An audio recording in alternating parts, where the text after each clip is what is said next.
আসসালামু আলাইকুম। বাংলাদেশি ব্লগার মম স্নেহা চ্যানেলে আপনাদের আরও একবার স্বাগত জানাই। কাছে এবং দূরে, দেশ এবং দেশের বাইরে যে যেখান থেকে আমার ভিডিওটি দেখছেন, আশা করি আল্লাহর রহমতে সবাই ভালো আছেন। আমরাও আলহামদুলিল্লাহ ভালো আছি। তো এখন সকাল 10টা বাজে। এখন থেকে আমার ভিডিওটি স্টার্ট করলাম। তো বাইরে তো প্রচুর রোদ।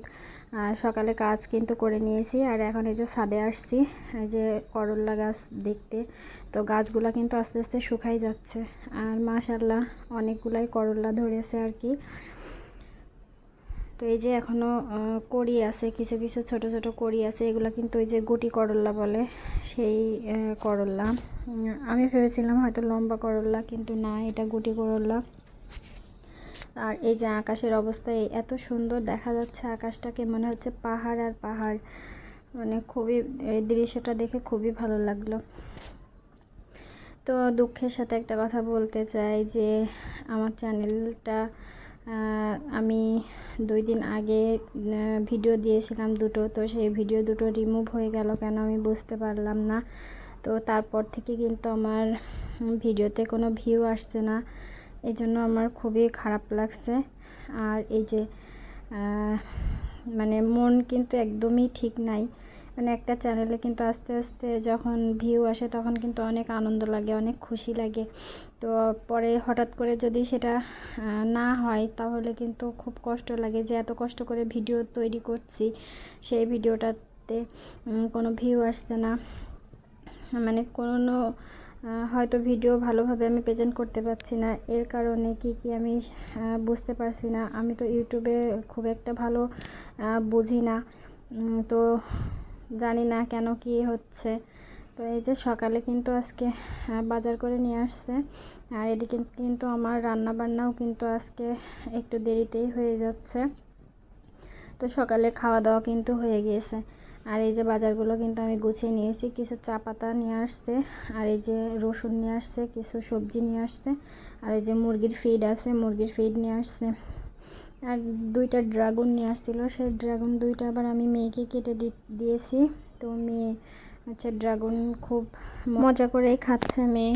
আর এদিকে এই যে বাইরে কিন্তু চলে আসছি, বাইরে এই যে আমি যে ফুল গাছগুলো বাইরে নিয়ে এসে লাগাইছিলাম, মানে উঠানের এক কর্নারে, তো সেই ফুল গাছগুলো এত সুন্দর হয়েছিল। তো তারপরে কিন্তু এই যে মুরগি আছে, মুরগির বাচ্চা তুলেছে, সেই বাচ্চাগুলো এই যে সব মুরগিগুলো মানে আস্তায় উস্তায় এই অবস্থা করে ফেলেছে গাছগুলো। তো গাছগুলো দেখে খুব খারাপ লাগছিল। আর ভিডিওর শুরুতে একটা রিকোয়েস্ট করতে চাই আপনাদের কাছে, যে সকল আপুরা শুরু থেকে আমার পাশে ছিলেন তাদেরকে অসংখ্য অসংখ্য ধন্যবাদ। আর যে সকল আপুরা নতুন আমার চ্যানেলে, তারা প্লিজ একটা লাইক দিয়ে আমার ভিডিওটি দেখা শুরু করবেন। আর ভিডিওর কোনো একটা অংশ ভালো লাগলে আমার চ্যানেলটি সাবস্ক্রাইব করে দিবেন। তো এই যে কাঁঠালের বিচি দিয়ে ডাটা চচ্চড়ি করতেছি, এটা কিন্তু আমার দুপুরে রান্না হয়ে যাচ্ছে। ভিডিওটা কিন্তু আমি বেশি একটা বড় করিনি, খুব ছোট করেছি। ওই যে বললাম না যে খুব কষ্ট লাগছে, খারাপ লাগছে, যার কারণে আর ভিডিওটা বড় করতে ইচ্ছা হলো না। এখন এই যে ডাটাটা দিয়ে আর কাঁঠালের বিচিটা দিয়ে আমি চচ্চড়ি করছি। এখন একটু ঝোলের পানি দিয়ে দিচ্ছি। ডাটাটা কিন্তু আমি কষিয়ে নিয়েছি আগে, তো একটু ঝোলের পানি দিয়ে একটু মাখা মাখা আর কি হবে। আর এদিকে কিন্তু মাছও কেটে নিয়েছি, কিছু মাছ কেটে নিয়েছিলাম। যে ট্যাংরা মাছ নিয়ে আসছিলো রাতে, আর একটু লাইলটিকা মাছ নিয়ে আসছিলো।